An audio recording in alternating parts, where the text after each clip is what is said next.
King John and the Abbot. The three questions. There was once a king of England whose name was John. He was a bad king, for he was harsh and cruel to his people, and so long as he could have his own way, he did not care what became of other folks. He was the worst king that England ever had. Now, there was in the town of Canterbury a rich old abbot who lived in grand style in a great house called the Abbey. Every day 100 noble men sat down with him to dine, and 50 brave knights, in fine velvet coats and gold chains, waited upon him at his table. When King John heard of the way in which the abbot lived, he made up his mind to put a stop to it.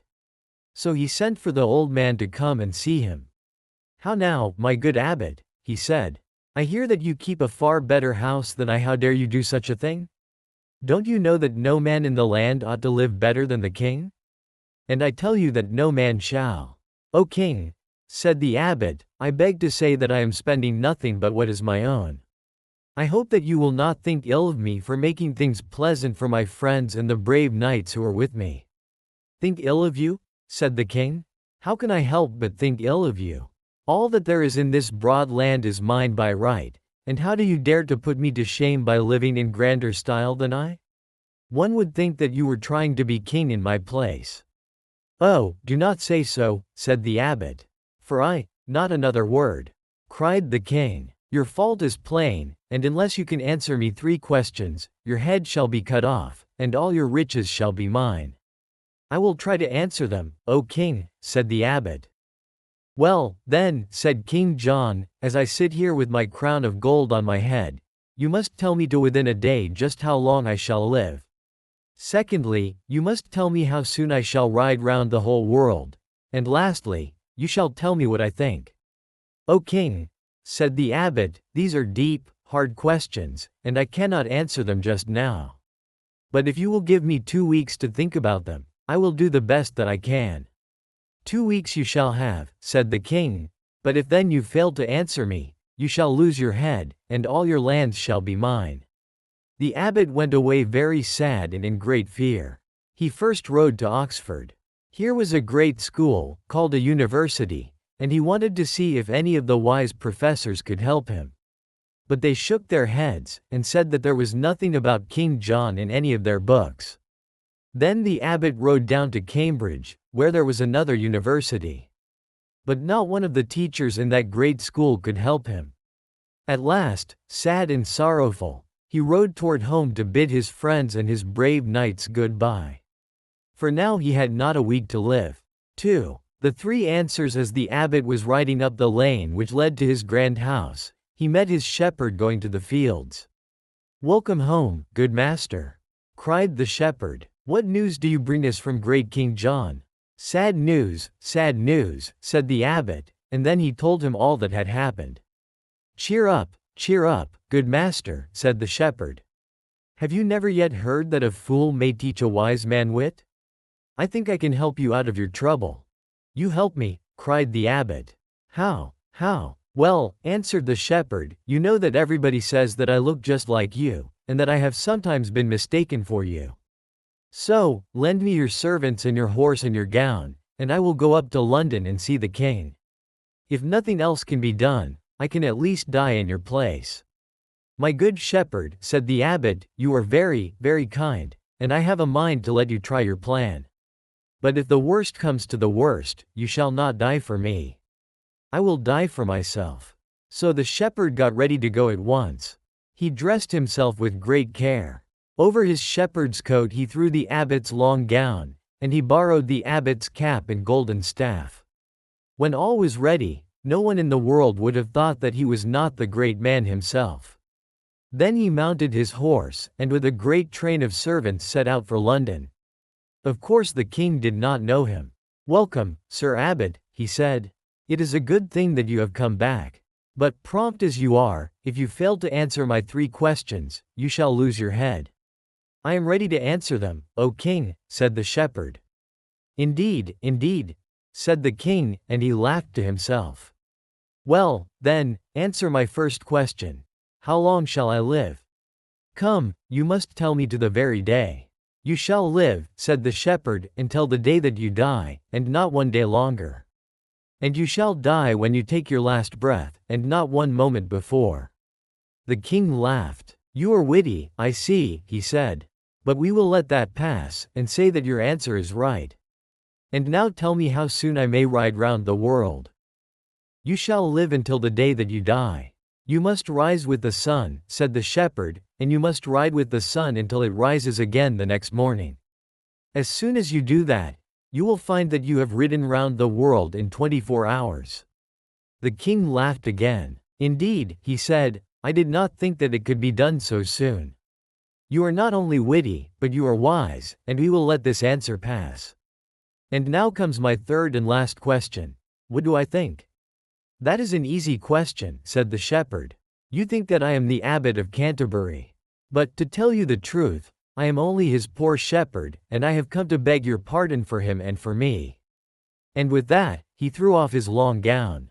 The king laughed loud and long. "A merry fellow you are," said he, "and you shall be the abbot of Canterbury in your master's place." "O king, that cannot be," said the shepherd, "for I can neither read nor write." "Very well, then," said the king, "I will give you something else to pay you for this merry joke. I will give you 4 pieces of silver every week as long as you live. And when you get home, you may tell the old abbot that you have brought him a free pardon from King John." A story of Robin Hood. In the rude days of King Richard and King John there were many great woods in England. The most famous of these was Sherwood Forest, where the king often went to hunt deer. In this forest there lived a band of daring men called outlaws. They had done something that was against the laws of the land, and had been forced to hide themselves in the woods to save their lives. There they spent their time in roaming about among the trees, in hunting the 16 king's deer, and in robbing rich travelers that came that way. There were nearly 100 of these outlaws, and their leader was a bold fellow called Robin Hood. They were dressed in suits of green, and armed with bows and arrows, and sometimes they carried long wooden lances and broad swords, which they knew how to handle well. Whenever they had taken anything, it was brought and laid at the feet of Robin Hood, whom they called their king. He then divided it fairly among them, giving to each man his just share. Robin never allowed his men to harm anybody but the rich men who lived in great houses and did no work. He was always kind to the poor, and he often sent help to them, and for that reason the common people looked upon him as their friend. Long after he was dead, men liked to talk about his deeds. Some praised him, and some blamed him. He was, indeed, a rude, lawless fellow, but at that time, people did not think of right and wrong as they do now. A great many songs were made up about Robin Hood, and these songs were sung in the cottages and huts all over the land for hundreds of years afterward. Here is a little story that is told in one of those songs. Robin Hood was standing one day under a green tree by the roadside. While he was listening to the birds among the leaves, he saw a young man passing by. This young man was dressed in a fine suit of bright red cloth, and, as he tripped gaily along the road, he seemed to be as happy as the day. "I will not trouble him," said Robin Hood, "for I think he is on his way to his wedding." The next day Robin stood in the same place. He had not been there long when he saw the same young man coming down the road. But he did not seem to be so happy this time. He had left his scarlet coat at home, and at every step he sighed and groaned. "Ah, the sad day! The sad day!" he kept saying to himself. Then Robin Hood stepped out from under the tree, and said, "I say, young man, have you any money to spare for my merry men and me?" "I have nothing at all," said the young man, "but 5 shillings and a ring." "A gold ring?" asked Robin. "Yes," said the young man, "it is a gold ring." "Here it is." "Ah, I see," said Robin, "it is a wedding ring." "I have kept it these 7 years," said the young man. "I have kept it to give to my bride on our wedding day. We were going to be married yesterday. But her father has promised her to a rich old man whom she never saw. And now my heart is broken." "What is your name?" asked Robin. "My name is Allan A. Dale," said the young man. "What will you give me, in gold or fee," said Robin, "if I will help you win your bride again in spite of the rich old man to whom she has been promised?"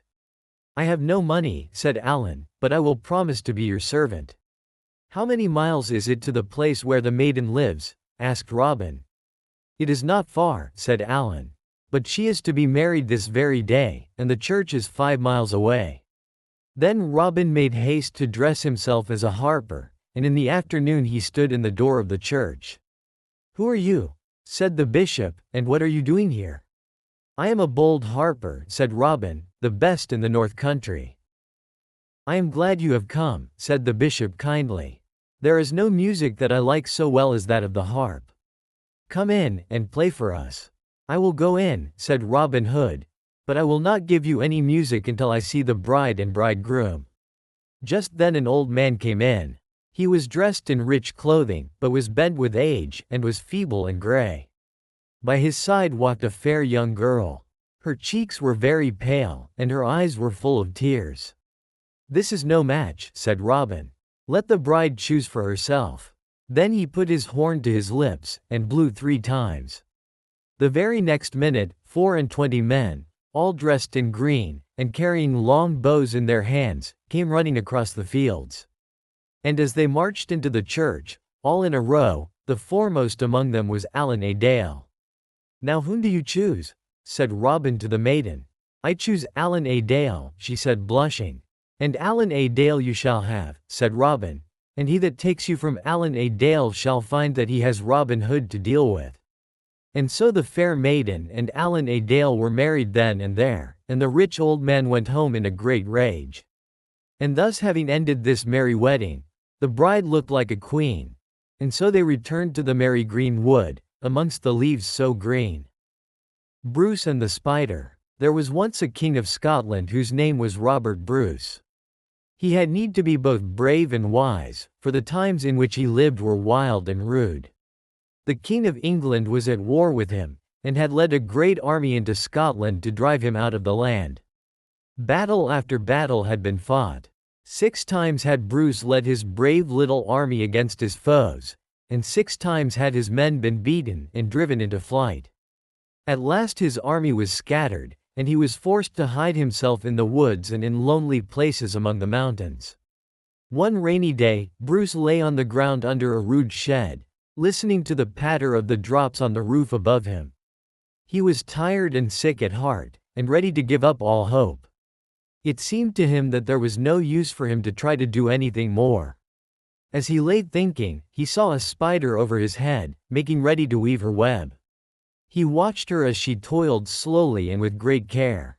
6 times she tried to throw her frail thread from one beam to another, and 6 times it fell short. "Poor thing," said Bruce. "You, too, know what it is to fail." But the spider did not lose hope with the 6th failure. With still more care, she made ready to try for the 7th time. Bruce almost forgot his own troubles as he watched her swing herself out upon the slender line. Would she fail again? No. The thread was carried safely to the beam, and fastened there.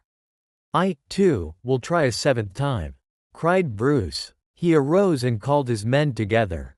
He told them of his plans, and sent them out with messages of cheer to his disheartened people. Soon there was an army of brave Scotchmen around him. Another battle was fought, and the King of England was glad to go back into his own country. I have heard it said, that, after that day, no one by the name of Bruce would ever hurt a spider.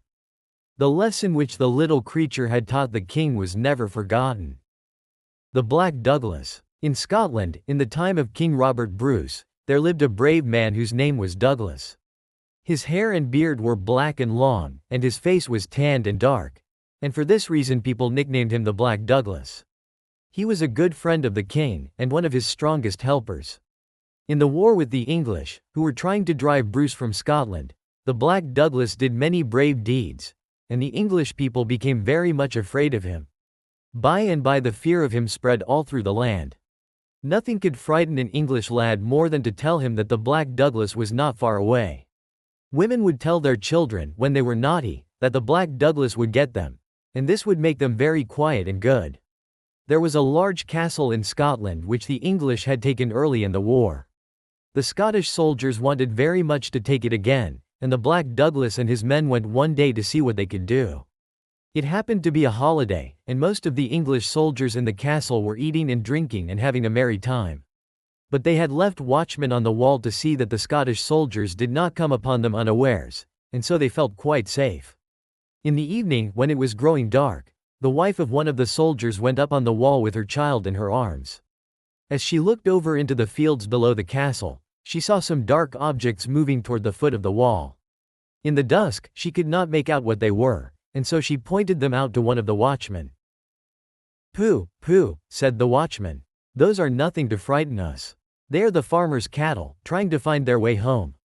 The farmer himself is enjoying the holiday, and he has forgotten to bring them in. If the Douglas should happen this way before morning, he will be sorry for his carelessness."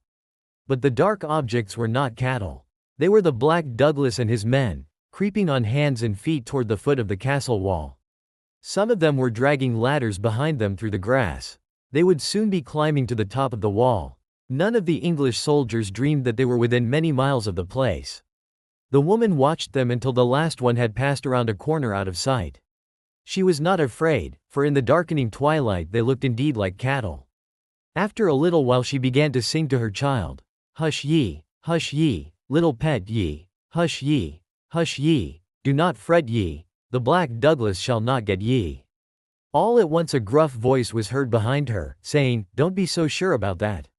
She looked around, and there stood the Black Douglas himself. At the same moment a Scottish soldier climbed off a ladder and leapt upon the wall. And then there came another and another and another, until the wall was covered with them. Soon there was hot fighting in every part of the castle. But the English were so taken by surprise that they could not do much. Many of them were killed, and in a little while the Black Douglas and his men were the masters of the castle, which by right belonged to them. As for the woman and her child, the Black Douglas would not suffer anyone to harm them. After a while they went back to England, and whether the mother made up any more songs about the Black Douglas I cannot tell. 3 Men of Gotham. There is a town in England called Gotham, and many merry stories are told of the queer people who used to live there. One day 2 men of Gotham met on a bridge. Hodge was coming from the market, and Peter was going to the market. "Where are you going?" said Hodge. "I am going to the market to buy sheep," said Peter. "Buy sheep?" said Hodge. "And which way will you bring them home?" "I shall bring them over this bridge," said Peter. "No, you shall not," said Hodge. "Yes, but I will," said Peter. "You shall not," said Hodge. "I will," said Peter. Then they beat with their sticks on the ground as though there had been 100 sheep between them. "Take care," cried Peter. "Look out that my sheep don't jump on the bridge." "I care not where they jump," said Hodge, "but they shall not go over it." "But they shall," said Peter. "Have a care," said Hodge, "for if you say too much, I will put my fingers in your mouth." "Will you?" said Peter. Just then another man of Gotham came from the market with a sack of meal on his horse. He heard his neighbors quarreling about sheep, but he could see no sheep between them, and so he stopped and spoke to them. "Ah, you foolish fellows," he cried. "It is strange that you will never learn wisdom. Come here, Peter, and help me lay my sack on my shoulder." Peter did so, and the man carried his meal to the side of the bridge. "Now look at me," he said, "and learn a lesson." And he opened the mouth of the sack, and poured all the meal into the river. "Now, neighbors," he said, "can you tell how much meal is in my sack?"